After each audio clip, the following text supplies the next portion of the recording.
Welcome to The Balance Dilemma. I'm Maura Carlin. And I'm Christie Derico, back from our break, here to catch up with my good friend Maura and talk about what's going on with us and what's going on in the world. This time we're going to focus on one topic, and it is a special one, weddings. And I don't mean Taylor and Travis. It's our kids. In the last couple of years, my eldest son married, and this spring, Christie's eldest daughter got married. And I'll just interject that they were together on episode 16 of our podcast if you want to learn more about them. She also has another daughter tying the knot next year. But based on our experiences, it's fair to say that there is such variety in weddings: small, large, gay, straight, religious, non-religious. We could go on almost forever. But Christy, I'm going to let you start with the wedding bells in your family. Yes, so you have insider information that my family are somewhat of experts with weddings because my grandmother was a caterer with a business still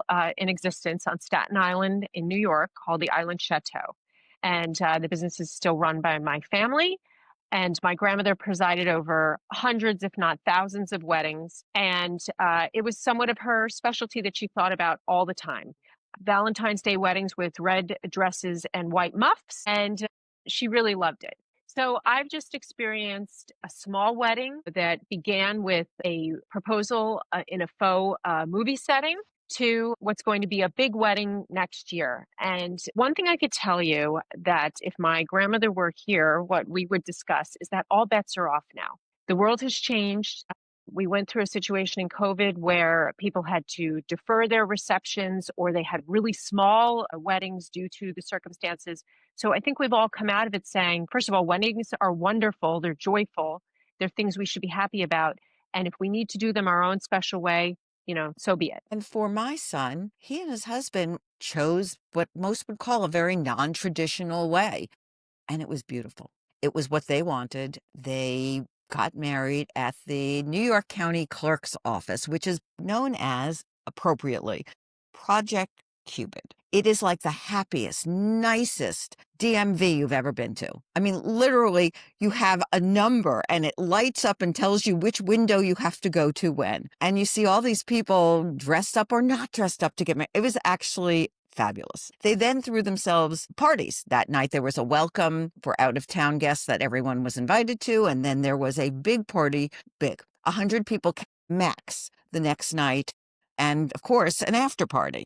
So it was really wonderful, but it wasn't what people, picture as somebody walking somebody down the aisle, no dances with mom or dances with dad, but that didn't make it any less special. And I just want to say, because I get asked this, it's not necessarily because it was a same-sex wedding. I have been to same-sex weddings where they have all the hoopla. That's totally true because the same experience was in my case that it was non-traditional. There were 40 people, which was a really small list coming from two huge families. And we had to temper our expectations of what we thought a vision of a wedding was and embrace what they wanted to do, which was a lovely event.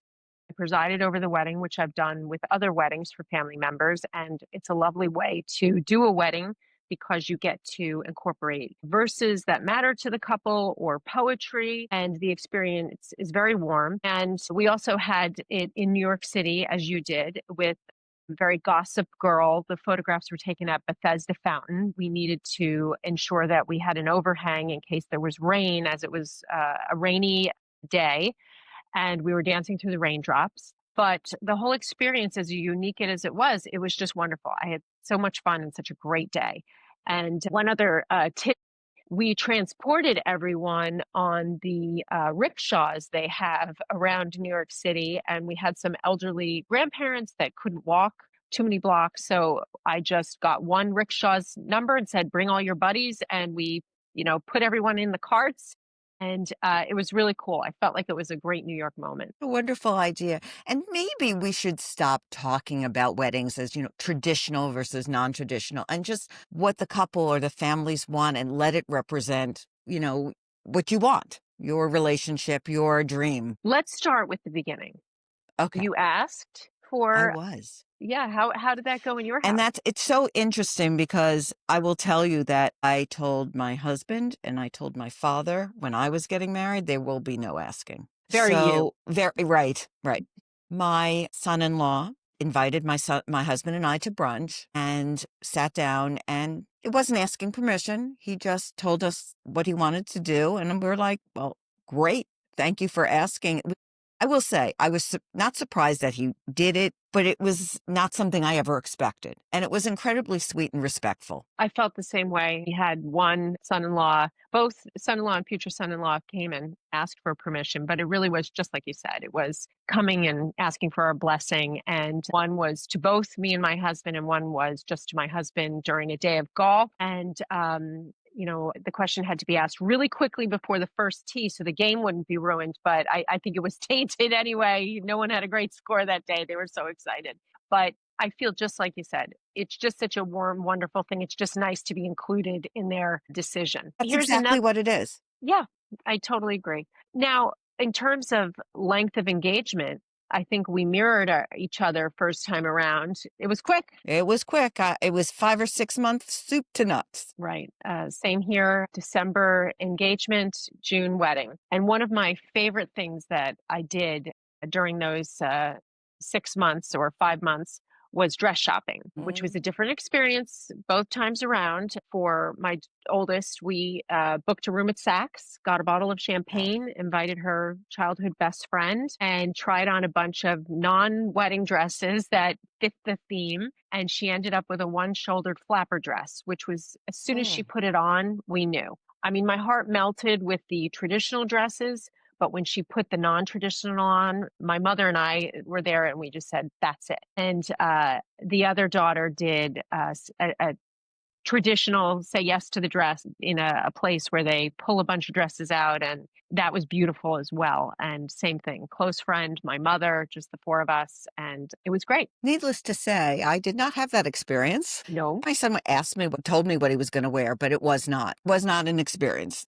but you did have a slightly different, I think you became the focus with your dress. Tell us about that. Well, that was sort of interesting. And this does go in part to some of the rules around weddings. For particularly for a mother of a groom, there is a unwritten rule or expectation that you will not upstage the bride, nor should the mother of the bride, but you also won't upstage the mother of the bride as the mother of the groom. In this case, unfortunately, there is no mother of the other groom, no parents on the other side anymore, unfortunately. So my son really seemed to want me to be not the center of attention, but to be loud. And he had a heavy hand in picking what I wanted to wear, what I needed to wear. He's insisted on getting that I get the matching shoes, and it was loud and short. It was hot pink, and it was a short dress, not super short. It was above the knee, though. Not what you would think of a mother of a groom, but it was really important to him that I be fashion forward. There you go. That's the way to think of it. That best way to say it. And you mentioned the footwear, and we know every show Maura's got high heels on, but As I am right didn't. now. That's right, but not for the reception. What did you switch into? Once the dancing kicked in, I kicked off those very high hot pink shoes that I call sitting shoes, and I put on hot pink sneakers, Love it. which everyone seemed to really love. And really, the truth is, more me. I love that. I think that that really seals the image. I wore just a also pink but light blush cocktail dress that I can wear again. And I think I've texted you for the next event, which I'm going to need you to have a firm hand because they offer the same dress in navy blue with a long hem. Do I just go and buy it, Maura? No, we don't even have to think about it. I don't care how beautiful it is. You are not doing that. Jane, I think you're right. It's a cocktail event this second time around, and I think I should up my game and wear an actual, evening wear acceptable, beautiful cocktail dress. Absolutely. Let me ask you this, because our eldest kids got married in their early 30s, and your next daughter to be married is in her 20s. Do you think that that's part of the difference between the two weddings that they're planning? That's a really good question. I don't think so. I think that each person has their own vision. And what's really surprised me is weddings can become so bride centric, okay, which you had two grooms. But my son in law and future son in law both have ideas of what's important to them that they're very strong about, and they have put in their comments, and they have a vision of what they've wanted. And I think both couples are being consistent with that vision. It's very important to my daughter who's getting married next that the wedding be held in a church to them, and specifically to my future son-in-law, which I really think is wonderful that they're able to express themselves. And it's important that those wishes be respected and honored. Do you think it's a shift that the grooms are wanting more of a say or wanting to be more involved in the wedding process or wedding planning process? I don't know. I mean, I myself, I came in thinking Martha Stewart bride. It lasted like a day when I saw everything involved, and I just gave it to my family members, my aunts. I called them up and said, "Okay, can you do everything?" Since they own the catering business. And I just said, "No plastic people on the cake, please." And, I let it go. And I think my husband was the same. We had a lot on. We knew we wanted to have fun, but we really didn't care too much to get involved in the minutia. So it depends. Let's talk invitation lists because those can be battlegrounds, and especially because our kids who got married had very what are considered small weddings nowadays. And I found that most important to those getting married is having their friends there as opposed to their parents' friends. What did you find? That's interesting. I had no friends at the wedding, and we've discussed this, that this brings up a whole issue of wedding etiquette. So it used to be the rule that no one was invited to the shower who was not invited to the wedding. And here I had a strict 40-person rule. We almost could fill 40 people with just family members. We have such a huge family, which was an issue right there. But what we ended up doing was having a humongous bridal shower. And on that point, that brings up the issue. These young people do not want gifts that are monetary. They really look at a shower as a shower of love.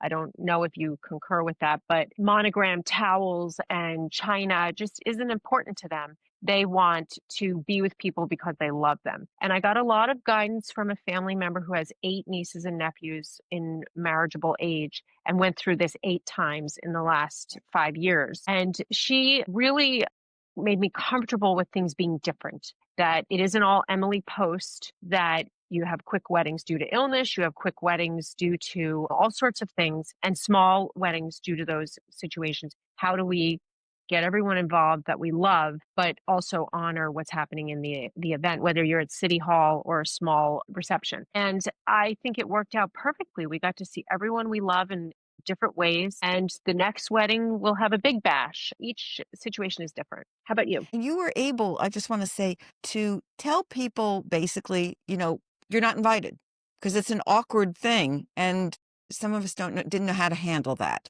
because And there I had wasn't a no church, control over the guest list. None. right?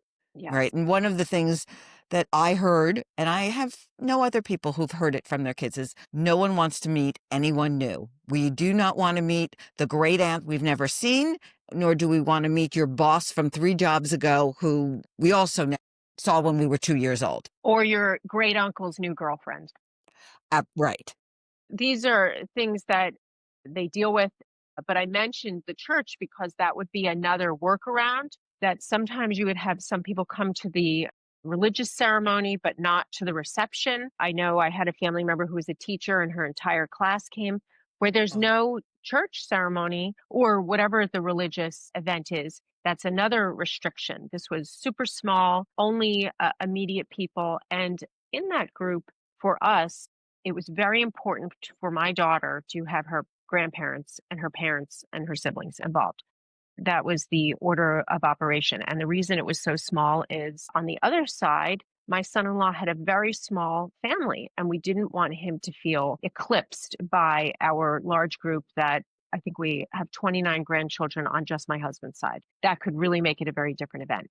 But it doesn't matter. Everyone was super happy, and we'll do a big bash the next time around. I really do that. The rules are there aren't really any rules. Make it what you want, not some cookie cutter. And I really love that. And the weddings I've been to are all different from each other, which I think Well, is here, great. a quick outtake. We did have an aunt that had a special gift that really wanted it opened at the shower. Oh. And so I wasn't sure what this was. And it ended up being opened back at the house because there really wasn't that situation where they do the ribbon hat or whatever at the shower. And so we were back at the house with a huge group of family. And it turned out that she bought uh, a negligee, and it was opened in front of everyone. And we did do the ribbon hat. And what was really charming was how important that was to my daughter, who here, as we're both agreeing, they were traditional events. But then you do something so traditional of the garter and the negligee, and it was really beautiful, and she loved it. Thanks to that aunt for reminding us that sometimes these little traditions are important, and it's nice to do things like that, you know? Thing that comes up a lot, and even I get asked it, is money. Who pays? Money, money. I mean, in our case, you had 2 men with jobs, and they wanted control, and they wanted to do it, and, we helped when we were asked, but it was their wedding, it was not ours, and they made that very clear. Well, that's a really good choice of words because I do find that older couples who choose to go their own way, it's for control. And they don't want to be told that they have to invite the, great aunt that they haven't seen since they were 2 and the boss and things like that. So we had a similar experience, but because it was a very small wedding, the bills were a lot smaller than for something else. There wasn't a 10-piece band. Those are the things that really gin up the cost. And we didn't have a rehearsal dinner that somebody was expected to pay for. Everything was on a much lower scale. So my new experience coming up will be different. All of our conversations go through the betrothed and how they want to deal with it with their families. But I do know some parents say to the children, here's a lump sum of money. You can buy a house or you can have a big wedding. It's your call. Because some people are viewing big, expensive, extravagant weddings as a bit over the top and not necessary. Thinking of one that just happened, what was it, in Venice this year? Which is not on the scale of the weddings we're talking about. No. Well, what I will say is that that's not really a new idea. My father offered me the money to go elope also. So I guess I take it as that's something that's not new. That has been around for a long time. Well, we can have episode 2 on this because 2026, I'm going to have 3 weddings. And one is my daughter, one is the nephew doing a big thing. I think they are talking about 12 or 14 attendants. So, okay, they're doing that. And then I have a couple that is remarrying after a period of divorce, which they're so happy for, and they're creating their own vision of that. So these are all new things with different expectations, and I can't wait to see how they'll all turn out. So, was there anything that you had disagreements with the bride and groom on, or things that you said, this is important to me? Not that I can think of, actually. I know. So I for me, think, there were yeah. 2 things. One was I really wanted wedding cake, and my son didn't want to have a wedding cake. He liked the desserts that were offered by the restaurant. And it wasn't, to smush cake in anyone's face or to have 2 grooms on top of a cake. It's like, I like wedding cake. They gave in and they got a very delicious wedding cake that unfortunately there weren't any leftovers. And the second thing was a logistical thing. And I understand that the way I saw my role was I say yes whenever I can. Everything is yes. But there was one thing where I had to say no, which had to do with photographs and location of them. Right before the wedding, the family photos, and he wanted to do them in a different location, and which would have involved bringing my mother from her home to Manhattan, to Brooklyn, and back to Manhattan. And the logistics just were never going to work. And they respected that because there was a reason. It wasn't me being difficult. It was, let's face reality here. But other than that, I said yes. I said yes when they wanted me to help. I said yes when they wanted me to come for a run through. I even said yes to wearing what my son wanted me to wear. Funny you should mention cake because this next wedding, Sure. well, actually, cake was an issue in both because my daughter, who just got married, is vegan. And it would have been great if we had gotten the cake from a special vegan bakery because those are delicious. People wouldn't even know that they're Hmm. vegan. But the chef insisted on doing the wedding at the venue, the cake at the venue we were at, and wasn't so great, but it looked pretty. But my other daughter does not want cake. She wants like a cupcake or Venetian hour. And I'm not so, steadfast in either direction, but I have to respect that's what she wants. I'll eat all Right. those cakes or cupcakes or whatever they're going to be. The other thing is a band. I'd love a big, 8, 10-piece band. And they don't want that. They want a DJ. So I've just got to roll with it. I'm not the one getting married, but I wish it was a real band for the second one we're going into. But they make the Not decisions. my son at a restaurant, it was a DJ. That is what they want. Not that there was room for a band, but a couple weeks ago, I went to a wedding with the most amazing band. It I was love the bands. unbelievable. Yeah, I have one that we could use, but they don't want it. Here's a big issue: name changes. None. And mine created a new name. Which Put is their so two. interesting. I have not really known anyone who's done that. Yes, I know one other young man who did that with his wife, and they merged, you know, parts of each of their names, and they have a new name and blending them together. So that's their decision. How did the families take that? We've never discussed it really. I mean, is it any different than my daughter taking her husband's name? You know, it's a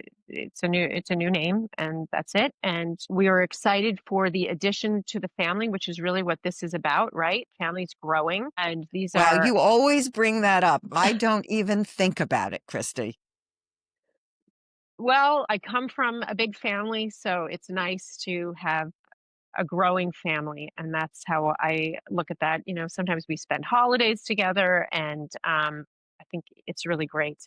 And the photographs, I really loved the photographs in the wedding, which I bought the frames, but I have not printed the pictures or ordered them. That's on my list to do. But it's nice to get really good professional photographs every once in a while of your family, right? Absolutely. One of the things that over these years has surprised me, and it was even an issue with my son's wedding, is the number of events. And I get the sense that it's worse when you have a bride or can be. There was no bachelorette weekend or party. They may have gotten together with people, but it wasn't a big event. But, between showers, a batch, a rehearsal dinner, welcome the out of town guests, the after party, and maybe a brunch, it's a lot. It is a lot, and our wedding coming up in 2026 will be a destination wedding. Not entirely for us because it's in our country home where I am right now with all this Adirondack theme paraphernalia behind me, but we have actually engaged with our favorite local greasy spoon diner to have the I morning think this is so after. great. I know, the morning after breakfast, which I'm so excited for, and the wedding will be in a barn, which is so beautiful, and it's become such a venue, that often used venue. They have it down to a science. You just have to get the caterer in, and what's good is this has brought a lot of industry to this remote area, and what they call the shoulder season in destination places. This gives more business, and we're excited. There's a florist who has this beautiful hidden florist shop, and you should see the stuff that she does. Ivy in the hair and beautiful, garnishes for the groomsmen that might pull in holly and things like that. I'm so excited. It's going to be really great, and each experience, going from New York City vibe to country vibe, maybe with an old truck transporting the bride and groom. We're really excited for the event. It's going to be great. We're excited for you. So before we wrap up, let's just share some advice of being the mother of the bride, being the mother of the groom, or things that you took from it. And if you don't mind, I'll go first, which is, as I said before, say yes when you can. I mean, it was it was freeing for me. My goal is to say yes. Remember, it is not about you, and enjoy the joy. It was one of the most joyful things I have experienced, even more than my own. And I was like dancing around with joy. I completely agree. And the other thing that's wonderful, which I think we both can agree upon, is seeing our children grow, find loved ones, because isn't that what we want for our children to have them happy and in loving relationships? And again, like to have our families grow and expand and just enjoy the experience. I would agree. And Absolutely. take And a while this breather may if anyone gets miffed. Right. And while this may not seem like a traditional balance dilemma issue, it is. It's part of life. It's another stage for your kids. And there are other issues that come up from having your children get married. So this was really fun, Christy. Listeners, remember to follow and subscribe on whatever listening platform you use. We are on Instagram, Facebook, LinkedIn as the Balance Dilemma Podcast or just the Balance Dilemma. And do check out our newest Substack. Listen, follow, share, and let us know what you want us to discuss. Thanks for Until joining us. next time, Yeah. Bye, Christy. bye, Maura.